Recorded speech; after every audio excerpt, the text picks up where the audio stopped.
Hello everyone, ఇలాంటి videos మీకు ముందుగా కావాలి అనుకుంటే మా ఛానల్ని సబ్స్క్రైబ్ చేసుకొని పక్కనే ఉన్న బెల్ ఐకాన్ని క్లిక్ చేయండి. అప్కమింగ్ రివ్యూలోకి వెళ్ళిపోదాం. ఎపిసోడ్ స్టార్ట్ అవ్వగానే రిషి రూమ్కి వచ్చిన శైలేంద్ర ఒక్కసారిగా షాక్ అయిపోతాడు. ఎందుకంటే అక్కడ రిషి ఉండడు కాబట్టి. ఎటు చూసినా రిషి కనిపించడు శైలేంద్రకి. వసుధారా రిషి ఎక్కడా అని అడుగుతాడు. రిషి సార్ ఇక్కడ ఉంటే కదా నీకు కనిపించడానికి అని అంటుంది వసుధారా. హేయ్, నువ్వు నన్ను మోసం చేయలేవు అని అంటారు శైలేంద్ర. అయితే మొత్తం వెతుకు, సార్ ఎక్కడైనా కనబడితే హాయ్ చెప్పు అని అంటుంది వసుధారా. ఇంకా ఇల్లంతా వెతుకుతాడనమాట శైలేంద్ర. ఎక్కడ ఉండడనమాట రిషి. చూడు, ఇవాళ తప్పించుకోవచ్చు వసుధారా, కానీ నేను తర్వాత వేసే దెబ్బకి నువ్వు కాదు కదా, ఎవరైనా నా కాళ్ళ దగ్గరికి రావాల్సిందే. నీ చేతులతో నాకు ఎండి పదవిని చెప్పాల్సిందే అని చెప్పి అక్కడి నుండి వెళ్ళిపోతాడు శైలేంద్ర. నాకు తెలుసు నువ్వు ఇల్లంతా వెతుకుతావు కానీ ఇంటి పైన వెతకవని అని మనసులో అనుకుంటుంది వసుధారా. అలా ఇంకా రిషి అయితే ఇంటి పైన రిషి చక్రపాణి ఉంటారనమాట. మావయ్య గారు, నన్ను ఇక్కడికి ఎందుకు తీసుకువచ్చారు అని అడుగుతాడు రిషి. అది కాదు బాబు, ఎప్పుడు మంచం పైన ఉంటున్నావు కదా, కాస్త ఇలా వస్తే చల్లగాలి బాగుంటుందని తీసుకువచ్చాను అని మేనేజ్ చేస్తారనమాట చక్రపాణి. వెంటనే వసుధారా ఇంకా పైకి వచ్చి నాన్న ప్రాబ్లం సాల్వ్ అయిపోయిందని చెప్పేసరికి ఇంకా ముగ్గురు కిందకి వెళ్ళిపోతారు. రిషి రెస్ట్ తీసుకుంటాడు. వసుధారా మహేంద్రకి కాల్ చేస్తుంది. హలో అమ్మ వసుధారా అని అంటారు మహేంద్ర. మావయ్య, శైలేంద్ర ఇక్కడికి వచ్చాడు అని చెప్తుంది. ఏంటి, శైలేంద్ర అక్కడికి వచ్చాడా అని అడుగుతారు మహేంద్ర. అవును మావయ్య, రిషి సార్ని చూడ్డానికి రిషి సార్ కోసమే వాడిక్కడికి వచ్చాడు. కానీ రిషి సార్ని మేము తెలివిగా ఇంటి పైన దాచాం అని చెప్తుంది వసుధారా.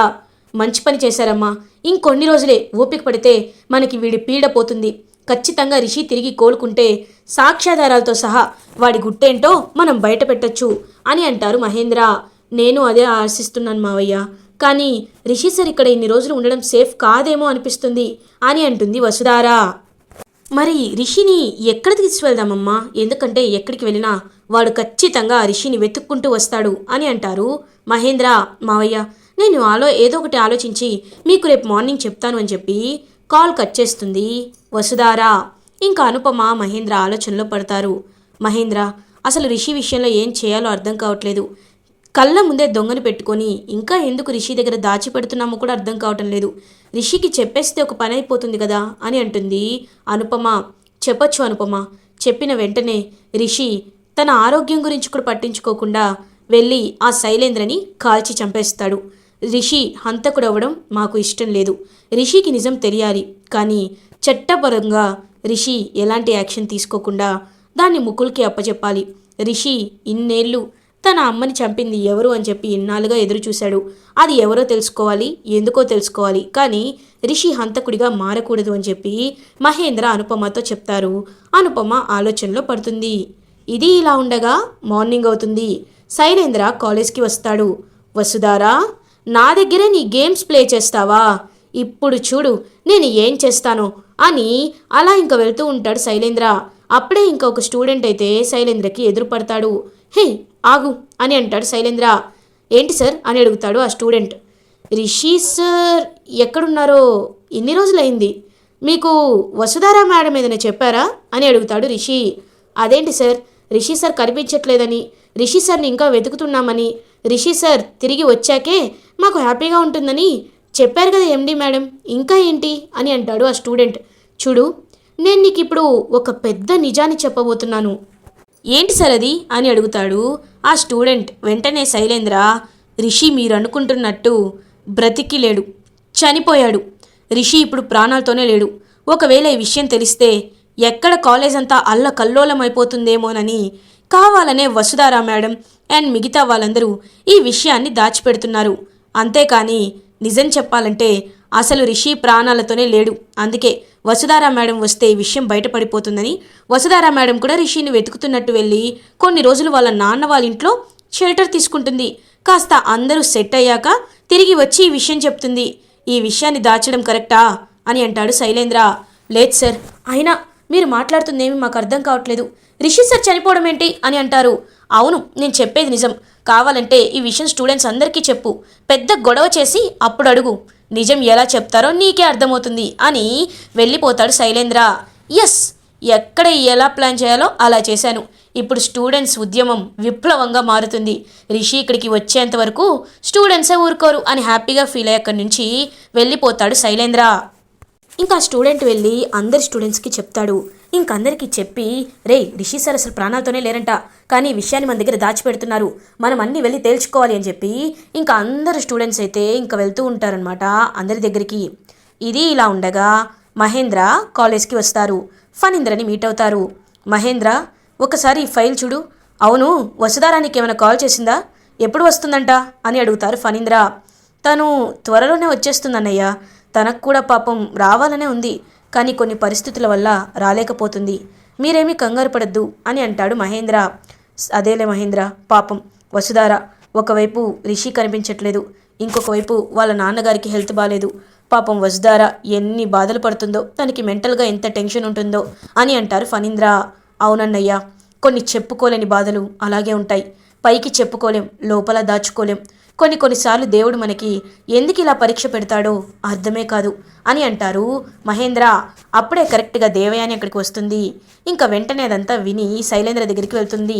నాన్న శైలేంద్ర, వీళ్ళు నీకు ఎండీ సీట్ ఇచ్చేటట్టు నేను నాన్న, నాకు తెలిసి నువ్వు యుఎస్ వెళ్ళిపోవడమే మంచిది అని అంటుంది దేవయాని. మమ్మీ, ఏం మాట్లాడుతున్నావు నువ్వు? అయినా ఇన్ని రోజులు నేను కష్టపడి ఇన్ని మర్డర్లు, ఇన్ని ప్లాన్లు, ఇన్ని స్కెచ్లు వేసింది ఎందుకు అని అంటాడు శైలేంద్ర. నిజమే నాన్న, కానీ చూసావా, ఆ వసుధార ఏమో హ్యాపీగా వాళ్ళ నాన్న దగ్గర ఉంది, వీళ్ళేమో ఇక చక్కగా కాలేజ్ని చూసుకుంటున్నారు. నిన్ను ఎండీ చేసేదెప్పుడు, ఆ రిషి వచ్చేదెప్పుడు అని అంటారు దేవయాని. మమ్మీ, ఇప్పుడు రాకపోవచ్చు, కానీ 1 డే గ్యాప్లో రిషినే పరిగెత్తుకుంటూ వస్తాడు అని అంటారు శైలేంద్ర.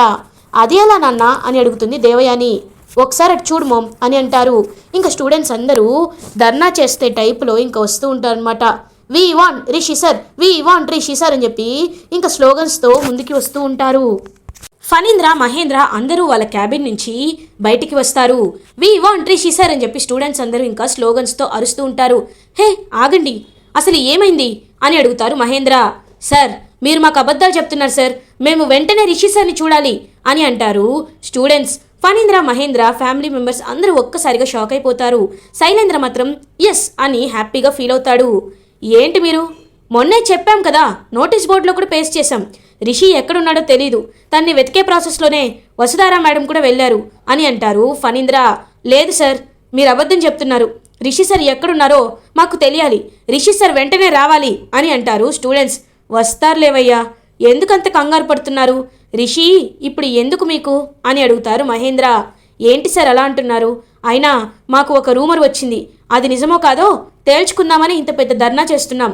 రిషి సార్ చనిపోయారని, ఆ విషయాన్ని మీరు దాచిపెడితే మీకు మంచి జరుగుతుంది, ఆ విషయాన్ని బయటకు తెలిస్తే ఎక్కడ కాలేజ్లో మొత్తం పోతుందోనేమోనని, స్టూడెంట్స్ తగ్గిపోతారేమోనని, భయానికి గురవుతారేమోనని మీరు ఆ విషయాన్ని దాచిపెట్టారని మేము విన్నాం సార్. ఏంటి నిజమేనా?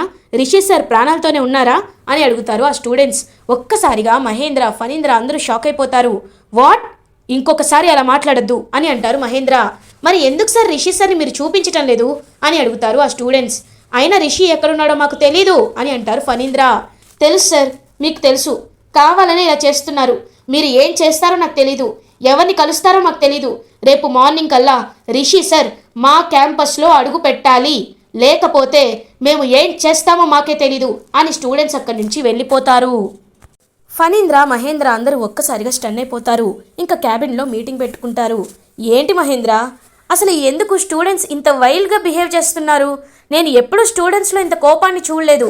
రిషి ఎక్కడున్నాడో మనకి తెలిస్తేనే కదా రిషిని తీసుకువచ్చేది.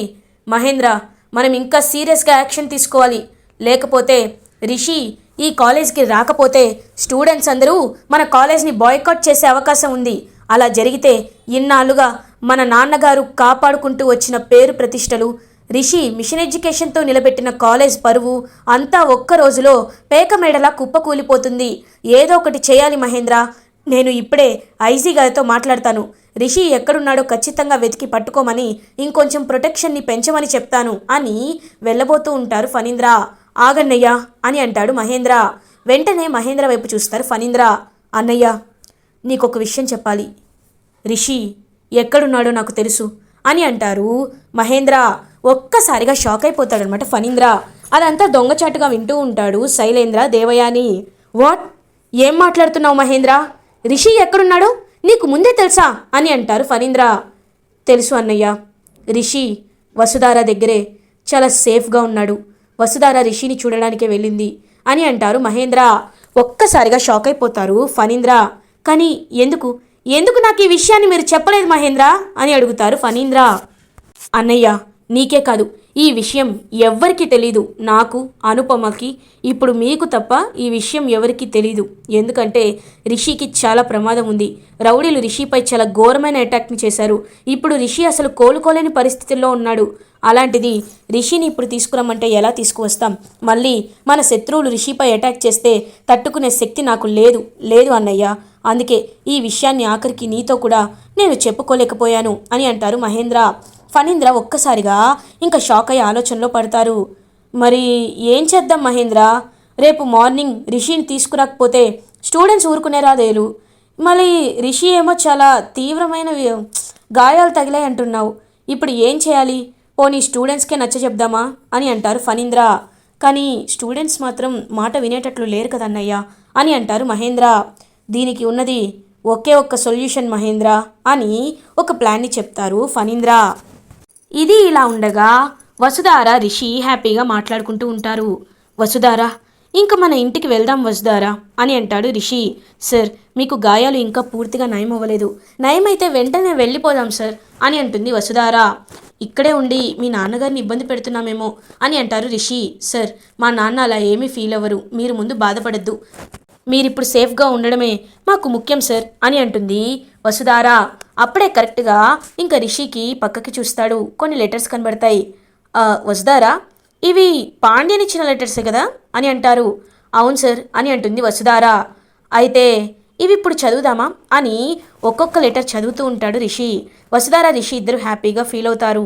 ఇంకా అప్పుడే మహేంద్ర కరెక్ట్గా వసుధారకి కాల్ చేస్తారు. సార్, మావయ్య గారు కాల్ చేస్తున్నారు అని కాల్ లిఫ్ట్ చేసి స్పీకర్లో పెడుతుంది వసుధార. హలో అమ్మ వసుధార, కాలేజ్లో చాలా పెద్ద ప్రాబ్లం అయిందమ్మా అని జరిగిందంతా. ఇంకా రిషిని ఇలా చంపేస్తాం, లైక్ రిషి బ్రతికే ఉన్నాడని మాకు ప్రూఫ్ కావాలి. రేపటికల్లా రిషి సార్ క్యాంపస్లో అడుగు పెట్టాలి, లేకపోతే మేము బాయ్కాట్ చేస్తామని చెప్పి స్టూడెంట్స్ అంటారు కదా, అవన్నీ చెప్తారనమాట మహేంద్ర వసుధారతో. సార్, మీరేమీ కంగారు పడద్దు, దీనికి మనం ఏదో ఒక ఆలోచిద్దాం సార్, ఏదో ఒక ఐడియా ఆలోచిద్దామని చెప్పి వసుధార ఇంకా కాల్ కట్ చేసి టెన్షన్ పడుతూ ఉంటుంది. వసుధార టెన్షన్ పడడం చూసిన రిషి, వసుధార నువ్వు కూల్గా ఉండు, ఖచ్చితంగా దీనికి ఒక సొల్యూషన్ ఉంది అని రిషి ఇంకా ఆలోచిస్తూ ఒక ఐడియా వస్తుంది రిషికి. ఇది ఇలా ఉండగా మార్నింగ్ అవుతుంది. శైలేంద్ర హ్యాపీగా ఖచ్చితంగా రిషి వస్తాడు. వచ్చి మహేంద్ర వాళ్ళ ఇంట్లోనే ఉంటాడు. బాబాయ్ వాళ్ళ ఇంట్లో ఉంటే నాకు చంపడానికి ఈజీ అవుతుంది, ఎందుకంటే అక్కడ భద్ర ఉన్నాడు కాబట్టి అని హ్యాపీగా ఫీల్ అవుతాడు శైలేంద్ర. ఇంకా అప్పుడే మహేంద్ర, ఫణీంద్ర వీళ్ళందరూ కాలేజ్కి రీచ్ అవుతారు. సార్, రిషి సార్ ఎక్కడ సార్ అని స్టూడెంట్స్ అందరూ అడుగుతూ ఉంటారు. మీకు నేను ఒక సొల్యూషన్ని తీసుకువచ్చాను, అటెండర్ వెళ్ళి ప్రొజెక్టర్ రూమ్ ఆన్ చేయని చెప్పి ఇంకొక పెద్ద స్క్రీన్ తీసుకొచ్చి ప్రొజెక్టర్ని ఆన్ చేస్తారనమాట మహేంద్ర, ఫణీంద్ర. స్టూడెంట్స్ అందరూ ఆశ్చర్యపోతారు. అప్పుడే ఇంకా రిషి ఇంకా వీడియో కాల్ చేస్తాడనమాట. రిషి అలా వీడియో కాల్లో మాట్లాడుతూ ఉంటారు. స్టూడెంట్స్, గుడ్ మార్నింగ్, నేను మీ రిషిని. మీరు నా గురించి భయపడుతున్నారని, చాలా ఆందోళన చెందుతున్నారని మా పెదనాన్న, డాడ్ నాకు చెప్పారు. సో నేను ఈ వీడియో రికార్డ్ చేయడం జరుగుతుంది. మీరు ఎలాంటి కంగారు పడాల్సిన అవసరం లేదు, ఎందుకంటే నేను క్షేమంగా ఉన్నాను, బ్రతికే ఉన్నాను. కాకపోతే కొంతమంది శత్రువులు నాపై దాడి చేయడం వల్ల నాకు కొన్ని గాయాలయ్యాయి. వాటివి తగ్గిన తర్వాత నేను ఖచ్చితంగా కాలేజ్కి వస్తాను. మీరు నా విషయంలో భయం పెట్టుకోవద్దు. త్వరలోనే ఎగ్జామ్స్ వస్తున్నాయి. ముందు మీ కాన్సన్ట్రేషన్ అంతా ఎగ్జామ్స్ పైన ఉండాలి. కానీ ఎండి ఎవరు, రిషి సార్ ఎక్కడున్నారు, వసుధార మేడం ఏమయ్యారు, ఇలాంటి వాటిపై చర్చలు మీకు అవసరం లేదు. మీ భవిష్యత్తు కోసమే మేము ఎప్పుడూ పాటుపడుతూ ఉంటాం. అలాంటిది మా గురించి మీరు ఆలోచిస్తూ మీ భవిష్యత్తుని మీరే నాశనం చేసుకోవద్దు. ఏది ఎలా ఉన్నా, సిచ్యువేషన్ ఎలా ఉన్నా మీరు ఖచ్చితంగా ఎగ్జామ్స్ బాగా రాయాలి, మంచి మార్కులతో పాస్ అయ్యి మా కాలేజ్కి పేరు తీసుకురావాలి. మీరు బాగుంటేనే నేను బాగుంటాను. మీ అందరి ఆశీస్సులు ఉన్నంతకాలం నాకు ఏమీ అవ్వదు అని అంటాడు రిషి. ఇంకా స్టూడెంట్స్ అందరూ క్లాప్స్ కొడుతూ ఉంటారు. చెప్పండి, మాట ఇవ్వండి, చదువుకుంటారా, నా పేరు నిలబెడతారా అని అడుగుతాడు రిషి. సార్ ఖచ్చితంగా నిలబెడతాం సార్, నిలబెడతాం అని చెప్పి ఇంకా అందరూ నినాదాలు చేస్తూ అక్కడి నుంచి వెళ్ళిపోతారు. శైలేంద్ర, చా ఇలా జరిగిందేంటి, అయినా అసలు ఈ విషయం రిషికి ఎలా తెలిసింది, వీళ్ళు ఫోన్ ఎలా అరేంజ్ చేశారు అని ఆలోచనలో పడతాడు శైలేంద్ర. ఇంకా హ్యాపీగా స్టూడెంట్స్ అందరూ వెళ్ళి చదువుకోవడం స్టార్ట్ చేస్తారు. శైలేంద్ర మాత్రం ఎలా జరిగింది అని ఆలోచిస్తూ ఉంటారు. అప్పుడే మహేంద్ర శైలేంద్ర దగ్గరికి వచ్చి, ఏంటి షాక్ అయ్యావా? ఇక ముందు ముందు కూడా ఇలాగే షాక్ అవుతావు. ఇంకొకసారి రిషి జోలికి రావాలనుకున్నావు అనుకో, ఎవరో కాదు, మొన్న చూసావుగా, నేనే చంపేస్తా అని చెప్పి అక్కడి నుంచి వెళ్ళిపోతారు మహేంద్ర. ఖచ్చితంగా వసుధార దగ్గరే రిషి ఉన్నాడు, కానీ మొన్న నాకు ఎందుకు కనిపించలేదు అని ఆలోచనలో పడతాడు శైలేంద్ర. ఇది ఇలా ఉండగా రిషి హ్యాపీగా ఉంటాడు. వసుధార రిషి దగ్గరికి వచ్చి, సార్ మన ప్లాన్ సక్సెస్ అయింది, స్టూడెంట్స్ అందరూ ఇంకా మీ గురించి ఆలోచించడం మానేశారు, హ్యాపీగా చదువుకుంటున్నారు అని అంటుంది వసుధార. నాకు తెలుసు వసుధార, వాళ్ళ మైండ్ని ఎవరో కావాలనే మ్యానిపులేట్ చేశారు, ఇప్పుడు హ్యాపీగా ఉన్నారు, నువ్వు ఇంకా ఎలాంటి టెన్షన్ తీసుకోవద్దు అని అంటాడు రిషి. ఇంకా అప్పుడే పక్కనే ఒక లెటర్ కనబడుతుంది. ఆ లెటర్ తీస్తాడనమాట రిషి. వసుధార, మొన్న ఈ లెటర్ చదవలేదు కదా అని అంటారు. అవును సార్, ఈ లెటర్ చదివే లోపే ఫోన్ వచ్చింది అని అంటుంది వసుధార. రిషి పర్సనల్, నాకు పర్సనల్ లెటర్ ఎవరు రాస్తారు అని ఇంకా లెటర్ ఓపెన్ చేసి చదువుతాడనమాట రిషి. చదవగానే శైలేంద్ర గురించిన కుట్రలు అవన్నీ జగతి మేడం రాయడంతో ఒక్కసారిగా రిషి షాక్ అయిపోతాడు. ఇంకా అలా శైలేంద్ర గురించి నిజం తెలుసుకుంటాడు. ఇలా ఎపిసోడ్ ఎండ్ అవుతుంది. ఫర్దర్ ఎపిసోడ్ రివ్యూస్ ముందుగా మీకు కావాలి అనుకుంటే మా ఛానల్ని సబ్స్క్రైబ్ చేసుకోండి. Thanks for watching.